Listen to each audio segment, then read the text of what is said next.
Hi guys, welcome back to my channel. Now today I'm coming to you from one of the largest cruise ships on the planet. I am right now on board Royal Caribbean's Symphony of the Seas, and in this video I'm going to give you a full detailed ship tour of this incredible ship. Now usually in one of my ship tours we would start from the bottom, cover every venue and work our way up to here on the top, but the reality is this ship is just far too big to even think about doing it that way. Instead, what we're going to do, this ship has got 7 different neighbourhoods on board, and I'm going to take you into each and every one of them and give you a detailed walkthrough of each one. So, you probably know what I'm going to say, and that is that this video is probably going to be quite long as a result of that, so make yourself comfortable, settle down, grab a cup of tea, and let's get started back down in neighbourhood number 1 here on Symphony of the Seas. Now just before we go down and dive into our first neighbourhood, which is the Royal Promenade, I wanted to walk you through the overall statistics of this ship.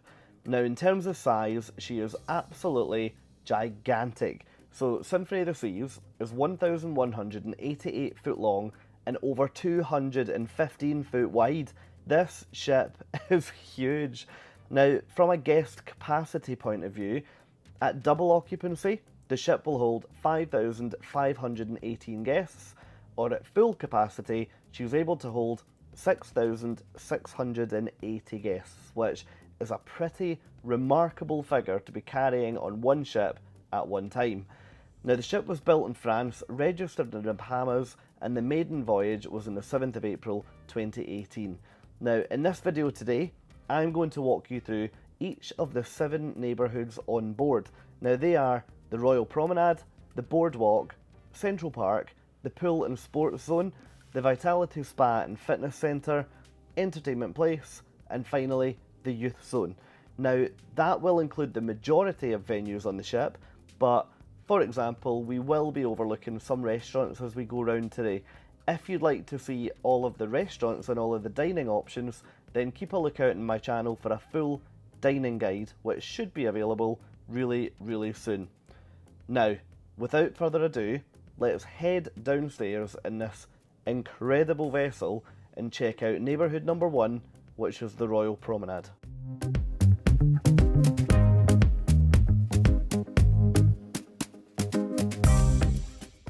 Okay, here we are on the first indoor neighbourhood. Now you can see there's an array of venues, and essentially the Royal Promenade is just the main Galleria section that runs from the bottom of the boardwalk all the way back to the theatre at the front of the ship. Now in terms of venues that are in here, first up you'll find guest services, which is where you're going to need to come if you have any problems on the ship or if you need to speak to anyone to get any advice. Now directly opposite you've got the NextCruise desk, and then if we spin all the way back round you've got the Volkswagen car in front of Cafe Promenade. Now in here I'm going to take you in for a little look. In here you can get speciality coffee if you've got drinks packages. If you don't, then you can see on the right hand side there's always flasks with coffee and tea available for you to just use whenever.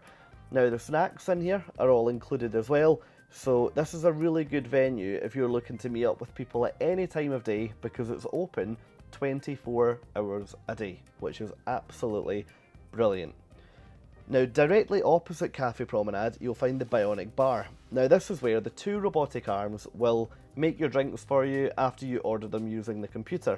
Now the really interesting thing here is that with some cruise lines where I've seen this concept, they always charge you extra for your drinks. However, with Bionic Bar from Royal Caribbean, it's included if you've got the drinks packages. Now directly in front of Bionic Bar is where you'll find Rising Tide. Now this bar, which is built in a circle, rises up into the roof to transport you from the Royal Promenade up into Central Park, which I'll take you to a little bit later in this video. Now the next venue today is Sorrento's. Now I know so many people who this is one of their favourite venues on board because it offers pizza all day and well into the night. So you can see inside here, it basically operates as like a buffet counter restaurant, and then you've got the indoor seating followed by the outdoor seating, which makes you feel like you're in the middle of a city centre sitting out there in the promenade. Now, directly opposite Sorrento's is the Copper and Kettle, which is a traditional pub on board. This place, if you're looking for drinks in the middle of the afternoon, should be relatively relaxed, but at night, boy does it pick up in here. The liveliness of the crowd in this pub was off the charts a couple of nights of our cruise. So yeah, make sure you get down here early if you're looking to enjoy the live music on that stage and just the general buzz of the place. Now, diagonally opposite the Copper and Kettle, you'll find Bolero's, which is I guess you'd probably define this as like a Latin Spanish bar on board. They do ballroom dancing in here in the afternoon as well. And directly opposite that, you'll find the news tickers. So these are directly outside the on-air karaoke bar that we're not going to go into today, but these facts are absolutely fascinating. I could sit all day and watch them. For example, did you know that there's 24 guest elevators on Symphony of the Seas? I didn't, and I was absolutely blown away when that tricked along the screen. Now anyway, the Royal Promenade is built over 2 floors, and that's on deck 5 and deck 6. So moving up to deck 6 now, the first thing that you'll find is this shore excursions centre. Now you can come here during the day and speak to members of staff, or you can book your shore excursions on the tablets if you're visiting out of hours. Now directly beside that venue fuses, I guess, with the photo centre. Now again, you can visit during the day and these units will all be manned, or you can come during the night to view your photos, to order them, and then you can get them printed pretty much there and then.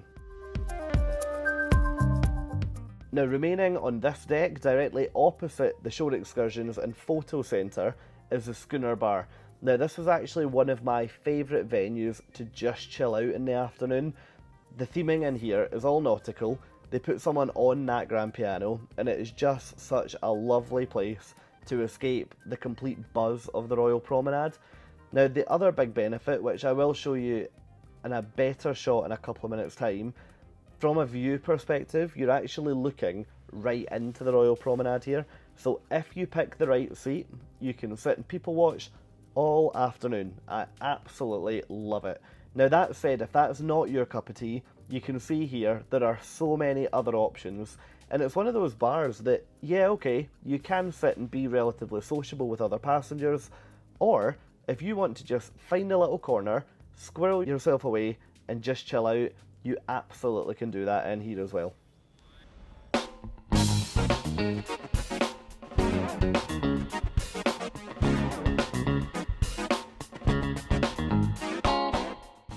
So, enough from Royal Promenade. That's us ticked off neighbourhood number 1 of our walk round today. The second neighbourhood that we're going to look at is the Boardwalk. Now, you might think, okay, well that's interesting, you want to talk about the Boardwalk, but I can already see that's not the venue that you're showing me now. Now you're correct, the venue that I'm in now is called Dazzles, and this is the onboard nightclub on Symphony of the Seas. Now the reason why I've brought you up here, this I thought was a fantastic venue, but I wanted to show you the view, because what we're going to look at here will give you a pretty good feel of what the Boardwalk is. Now let's drop down a few decks and actually enter the Boardwalk itself. Now the first attraction down here is the carousel, and this is open usually for a 4 or 5 hour window each day. You can see at the moment it's closed. It usually kind of opened about 5 o'clock once everyone was back on the ship and the ship was ready to go. Now beside the carousel, you've then got the doghouse, and take it from me, you'll get some fantastic hot dogs in here, and this is all included in your cruise ticket as well. Next up, Johnny Rockets. Now, in here you can either sit outside on these chairs and tables here, or you can go inside and sit in what is a much more traditional Johnny Rockets diner. Now, big tip from me, the food in here is not included in your cruise ticket, so you should expect to pay more if you're looking to dine in here. But the milkshakes, if you've got the refreshment package, they're included. So get yourself in here for a milkshake. Now directly opposite Johnny Rockets is Playmakers. Playmakers is, in a nutshell, the sports bar on board Symphony of the Seas. So they have lots of televisions showing sport from around the world. Now, depending on where you are and what satellite connections the ship's able to pick up, they'll also be able to play football games or baseball games or whatever type of sport in this bar. Now you can come in for the sport, or you can come in and play board games, and they've also got, I can't remember the name of this game, but they've got these boards throughout. The camera's about to pan up and show me. Shuffleboard. Okay, great. I guess it was probably some of you guys shouting at your computer screens there. But hey, look, beside Playmakers, you've got the arcade, relatively small for a ship this size, but there are other arcades elsewhere. And at the very back of the boardwalk, you got the Aqua Theatre. Now, I absolutely adored this venue. I just found it so impressive, and the calibre of entertainment that they had out here, honestly, was absolutely remarkable. Now, beside the Aqua Theatre, if we pan round to the right, you'll see the rock climbing walls. Now, you can access these free of charge, but you do have to wait until they open and until they are then staffed for obvious reasons. So I found on my cruise there was a couple of hours each day that you'd be able to use them. Now, beside the rock climbing walls, you can see on the right hand side, but I will take you upstairs and give you a look down, you've got the dry slides that drop down 10 stories, finishing at the boardwalk. Now, that's called the Ultimate Abyss, and you'll see the entrance to those slides when we make it up to the pool and sports zone neighbourhood. Okay, so Boardwalk done, which was neighbourhood number 2. Now, moving on to neighbourhood number 3, Central Park. And this is probably, oh guys, this is probably my favourite venue on the whole ship. It just doesn't feel like you're on a cruise ship out here. It feels like you're in the middle of some kind of botanic gardens, and it is so well manicured and so well looked after. I was just really, really impressed. Now, where do we start? What we're going to do to show you this venue is basically just go for a walk around it, and when we get to a venue, I'll try and take you inside. So the first venue is Chop's Grill. Now, this is the onboard steakhouse, and I dined here on my last night of my cruise, and I thought the food in here was absolutely brilliant. Now, I will be uploading soon a dining guide to Symphony of the Seas, which will feature my meal in Chop's Grill. But yeah, I was really, really happy with the quality of food I got in here, and also the price paid. The only thing that I would mention from a venue perspective that was really disappointing on Symphony was that at no point when you're in these restaurants can you see the ocean. And I understand why people enjoy not feeling like they're on a ship, because maybe they don't like the motion, they don't like looking out at the water, for example. But yeah, for me, this was lacking something, and it was basically just the ability to see the sea. Now, you can either eat inside Chop's Grill, or you can eat outside. The outdoor dining looked lovely, and the big benefit, you can see it was a rainy day today, which of course it was. We were cruising we were cruising in Europe. But the lovely thing with that is that on a colder, rainy day, you can still be dry and you can still feel like you're dining outside, surrounded by trees and surrounded by plants. So yeah, really big thumbs up from me. Now, the one call out I will make, if you are planning a cruise on this ship, if it's raining, be really careful out here, because the floor is so slippery when it rains. Now, anyway, on the right, that glass section is a rising tide bar, so that bar that we looked at earlier would come up and you could exit it here, in front of our next venue, which is 150 Central Park. Now, I didn't dine in here, but from a venue point of view, it is absolutely gorgeous. Let me take you a little look around and you can just get a bit of a feel for the overall surroundings in here, and I'll see you when you're ready to come back out into Central Park to head down to the next venue.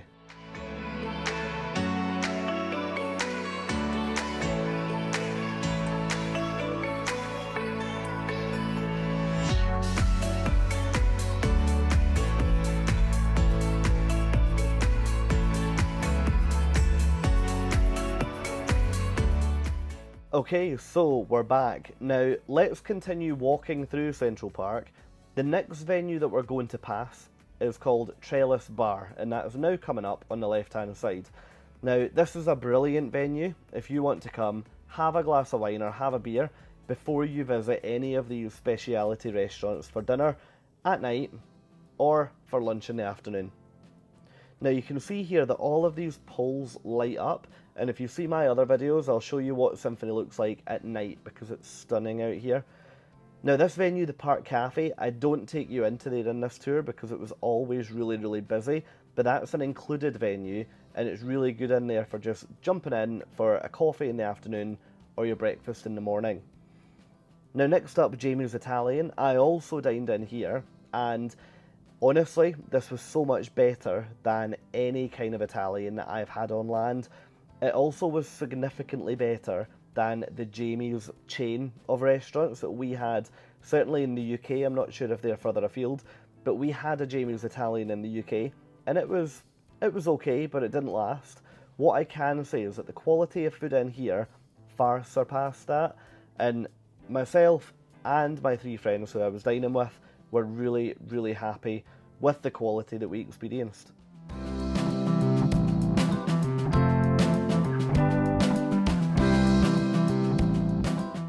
Now leaving Jamie's, that glass section on the left hand side looks back down into the Royal Promenade, so that is essentially the skylight that provides daylight down to the Royal Promenade section outside Bolero's.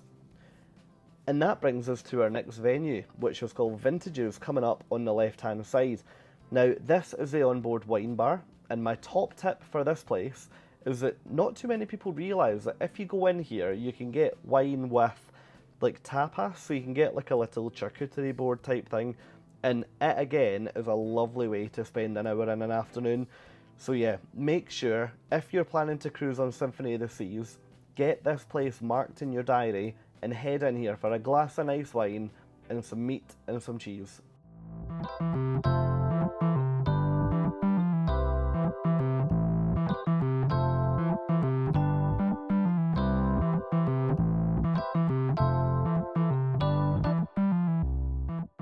And the final thing to show you from Central Park is the high-end jewellery stores that are available out here. So you'll find them all the way at the end where VENUES is, just directly opposite. And yeah, they were closed at the point of filming, but I wouldn't be taking you in there to record anyway. Now, neighbourhood number 4, which means that we're more than halfway there, guys, so keep with me. Now, first venue to show you is the theatre. Now, this place absolutely blew my socks off from a venue point of view. I was just so impressed. Now, the actual design of the venue, to be honest, is pretty similar to the majority of cruise ship theatres, but what blew me away was the quality of performances that were on offer in here. Genuinely, the shows that I saw in here, I would have been quite happy paying to see them, especially when I was sailing. We had Hairspray the musical, and genuinely it wouldn't differ, or it didn't differ, to what I would expect if I was to go and see that on the West End. So really happy. Now the next venue I want to show you down here, which is part of Entertainment Place, is called Studio B, and yeah, I can't believe that this is a venue on a cruise ship. Now this is the onboard ice rink, and not only is it an ice rink, but it's a full-on ice theatre. So you come in here to see the shows, and there will be an entire team of gymnasts performing on the ice.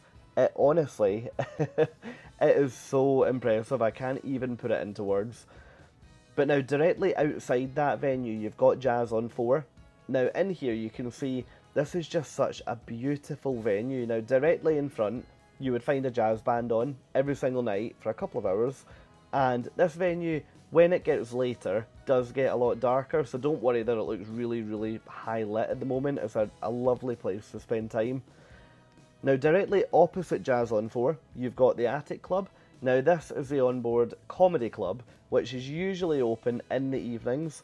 The one thing I would say is it gets pretty busy in here, so if you're looking for comedy, again make sure that you get down to here in plenty of time. Now moving directly across the hall again, you've got the Diamond Club. So if you are fortunate to be in the upper tiers of the Royal Caribbean Loyalty Club, then you can head in here and make yourself at home. Now I'm not, so the door the door won't open for me, so let's take you elsewhere. Now the next venue that falls within Entertainment Place on Symphony of the Seas is the onboard casino, which is called Casino Royale. Now this is one of the largest casinos that I've seen on a cruise ship actually, And what I would say is it's one of the most disorientating casinos that I've seen on a cruise ship, where you go in, you suddenly are in the middle of such a busy, such a busy place that it's quite difficult to find your way out. Now, in here, you can play the tables, you can play slots. They've got pretty much everything on offer, and from the ships that I've seen, I found this to be a pretty big and pretty impressive casino. Now, heading out of the casino, you've then got the art gallery. Now, in here, you can come along and you can buy art off the walls, or you can head along to the art auction, which usually takes place once a cruise. So make sure that if you are looking for art on a ship, just keep an eye in your daily schedule and you'll know when that is. Now, neighbourhood number 5 today is the youth zone. Now, it's the most difficult part of the ship for me to walk you through, to be honest, because I didn't have any experience of dealing with the guys in here or this part of the ship. Now, this is where the kids club is on board. This is also where the onboard escape room is. So, yeah, it's quite a busy little part of the ship, but as someone who was travelling solo, yeah, I just didn't have any need to be in here. We were going to try the escape room, but we just ran out of time because there's so much else on in the ship. Now, the way that the kids club works is it's broken into all different sections depending on the age of your child. So one thing that I did take away from my visit in here was that Royal on this class of ship, they certainly do cater for a really wide range of children's ages and interests. All the way from like this type of thing here where you're seeing a science lab on board the ship, where there'll be members of the crew that will come and walk you through like a little science lesson type thing. And then you've got the imagination studio, which is more for like colouring in or arts and crafts and that kind of thing. Now, you've then got the different club names. So you've got the Aquanauts, which is age 3 to 5. You've then got Explorers, which is coming up next, which is ages 6 to 8. And then the final one is called Voyagers, which that one runs from ages 9 to 11.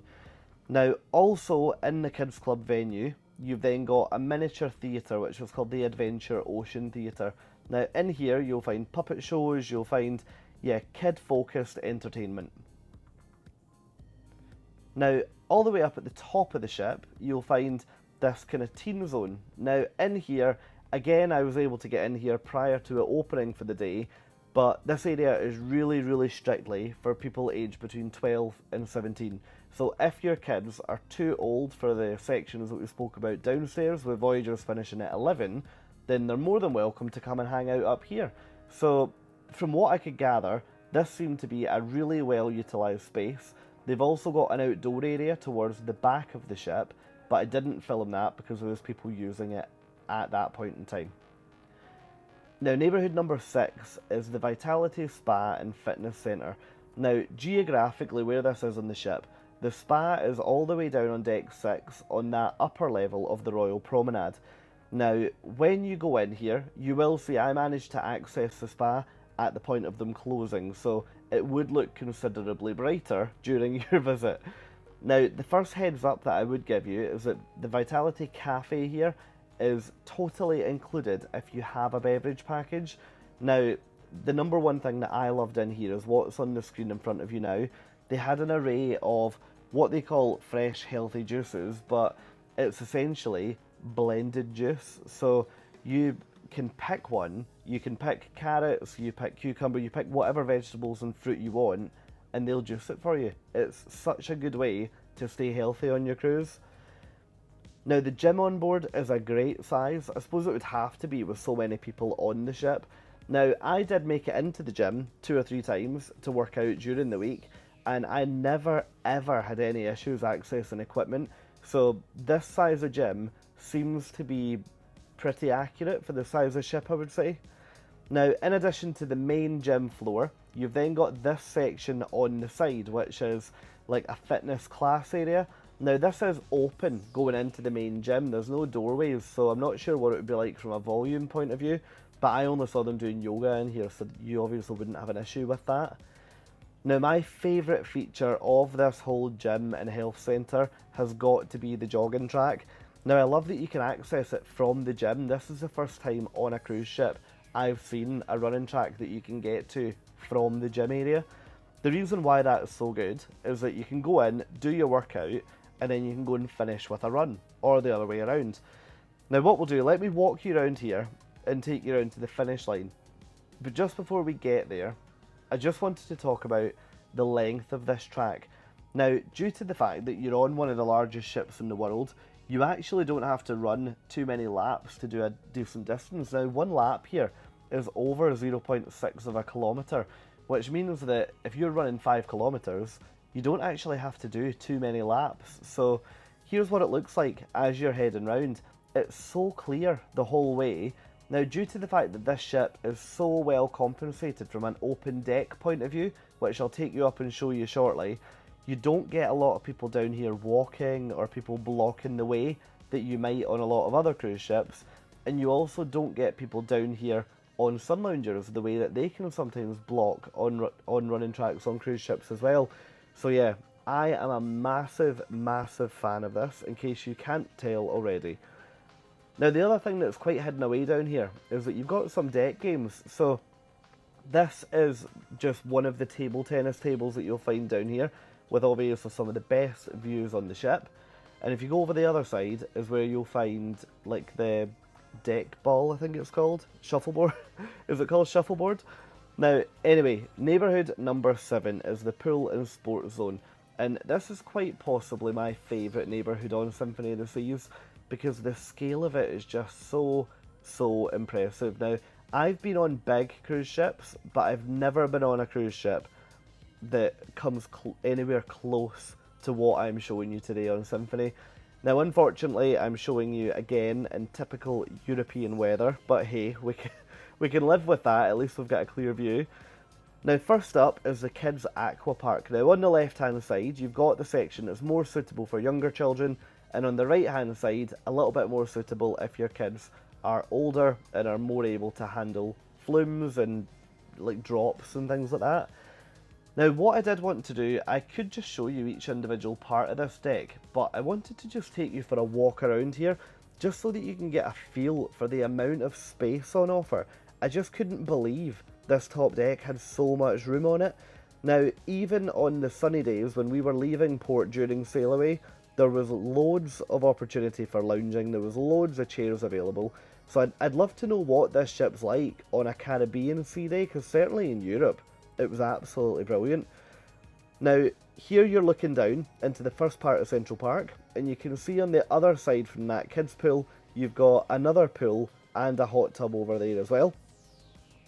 And then if I spin round and show you over here, you're looking into the other half of Central Park. Now, the way that this splits here is you've got the pool and hot tub on the left-hand side at the top, the water slides at the back, which I'm going to walk you down to now, and on the right-hand side, you've got the next pool that we're going to stop and have a closer look at, which is the beach pool.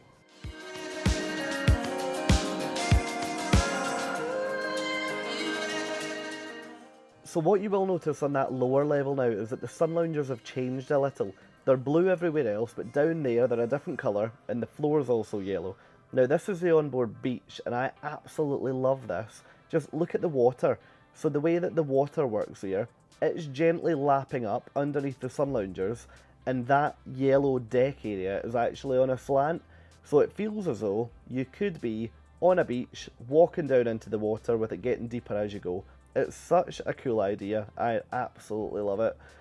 Now anyway, this part of the ship, so we're now heading towards the back to help you get your bearings. You can see it does get a bit thinner here, so you've got sitting up chairs on the left and you've got loungers on the right. And this section here are the water slides, so I'll take you down a deck and I'll show you the water slides just shortly. But first of all, I wanted to walk you all the way to the front of the ship to show you probably one of my favourite features of this ship, and that is the adults only solarium.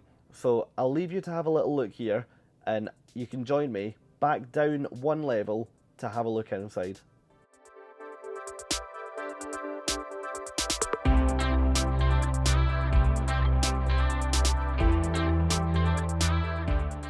Right, let's head in. Now, the solarium is really clearly an adults only area. Now, this isn't one where children are discouraged from being in. This is one that children just are not permitted in. And I actually, as a solo traveller, I do really, really appreciate that. When you're on a cruise ship that ultimately is designed for families, it's just nice to have a space kind of to yourself that is usually a lot quieter and a lot calmer and a lot more subdued than some other parts of the ship where the water slides and the kids' water parks are, for example. Now you can see in here the lounges are pretty much identical to what you saw outside, so you're not coming in here and getting additional padding or additional comfort. It's more or less the same, just a different colour. But the colours that they've kitted the solarium out in, I actually think it feels more luxurious in here because it's all those nice dark brown tones that they're using. Now, in the middle of the solarium, now this is facing directly out the front of the ship, you've got this huge kind of pool hot tub area. Now, one call out that I would would make is that the glass in front of this, on the deck down, is completely see-through. So, just be mindful of the fact that people can see under the waterline. I won't say any more than that, but just one that you should definitely be aware of. Now, coming down to the lower deck level of the solarium, I did want to show you one feature that I think is potentially one of my favourite features of this entire ship, and that is this observation deck and skywalk. Now, the reason why it's my favourite is so many cruise lines now are shutting regular passengers away from these front-facing views to keep that view exclusive for like suite and more higher tier guests. Now, I just love the fact that with Royal Caribbean, you can come out here, look all the way down the side of the ship, look right out the front of the ship, and you've also got something slightly different that I'll show you in a second, but none of this comes with a surcharge. It's great. Now, the little extra thing that I want to show you is a skywalk. Now, remember how high off the ground you are, and this little glass cube is a glass floor that you can stand on, which would, I was going to say it would plunge you, hopefully it won't plunge you, but you'll be looking all the way down to the water. So I really enjoy doing that at sea because you can see the ocean move from under you. Now, an additional part of the solarium is the solarium bistro. Now, to help you get your bearings here, all the glass that you're seeing here, this is wraparound glass, and that's facing out into the solarium and then out to the front of the ship. So this is right at the solarium. Now, in here, you'll find that this is totally included in your cruise fare, by the way. So a lot of people think this is an added extra, but no, this is all included. So you can come in here for like a buffet lunch, a buffet breakfast. I didn't try this at dinner, but I would imagine with the setup of the fact that it's set up with buffet counters, I would imagine it to be that format for dinner. But yeah, this is just a really nice, again, pretty calm place to come for lunch and a coffee, breakfast and a coffee, or both, because do you know what? You're on holiday. Now, speaking of holiday, let's look at the perfect storm. Now, this is a trio of water slides. You've got two up one staircase, which we'll look at first, and then you've got one over on the other side of the ship. Now, these two slides that you're looking at here are the two racer slides on board. Now, one thing that I will tell you is that although these are racer slides, one of them goes a lot faster than the other, but I'm not going to tell you which. You can tell me after you've been on the ship. Now, the next water slide is this bowl slide, which is a lot of fun. Now, basically, you start at the top, it shoots you into the big bowl, and then you fall through the little hole in the middle, and that shoots you into the water flume at the bottom. Now, none of the slides on Symphony of the Seas operate with rubber rings or like rubber tubes, so it's just you going down them. Anyway, water slides aside, let's now look at the very, very back of this neighbourhood. Now, first up, you've got the flow rider, which is where you can learn to surf. You've then got the Ultimate Abyss, which is that 10-deck drop slide that we looked at when we were way down in the Boardwalk section. Now, I did really enjoy that, and I would say add it to your list if you've not been on an Oasis Class ship before. It's such a bucket list one, but yeah, I'm not going to give anything else away, but make sure that you do the Ultimate Abyss. Now, over here, you've got the second flow rider, which you can see that was the more beginner one. The one that we looked at first is the more advanced section, so the guys over there are usually standing up, but on the second one, they're just still learning. Now, anyway, coming slightly forward, you've got the onboard mini golf course. Now, this again is completely free and included in your fare. You're hopefully getting a feel for around this video. There's a lot included in your cruise fare that you don't have to pay extra for. You just go in there, take a putter and a golf ball from the stand, and you're good to go. Now, coming over to the other side of this deck, so if you look over the far side, you can kind of see the golf course. You've then got the drop that would look down onto the boardwalk, and then over here, you've got the sports court. Now, this isn't bookable, so it's a case of, if you're looking to use it, and it's free, it's all yours. This is really well used, and it's actually features on the daily schedule, so there's quite a lot of events that they'll do up here, so they quite often run, for example, basketball championships and stuff, which is always good fun. Now, let's talk about the zip line, because this is one that I never in a million years thought I'd be brave enough to do. But basically, the zip line takes you from this podium here, across a zip wire, and over to the other side of this deck. So let me just spin round now and show you. But yeah, do you know what? It was so good. And it's so rewarding when you can sit back and say you've done it. So take it from me, if you've not got this on your list for when you're on Symphony, add it now. It's totally included in your cruise fare, and it's over within 10 seconds. So dare I say it, but how bad can it be? And here's looking up at said zipline from down below. So if your heart wasn't in your mouth before, it probably will be now. So that's it, that's a full tour around each of the 7 neighbourhoods on board Royal Caribbean's gigantic Symphony of the Seas. Now keep an eye on my channel for loads more content from this ship, so make sure that you're subscribed and following along for more. And if you've enjoyed this video, let me know what you think down in the comments. Thanks guys, bye.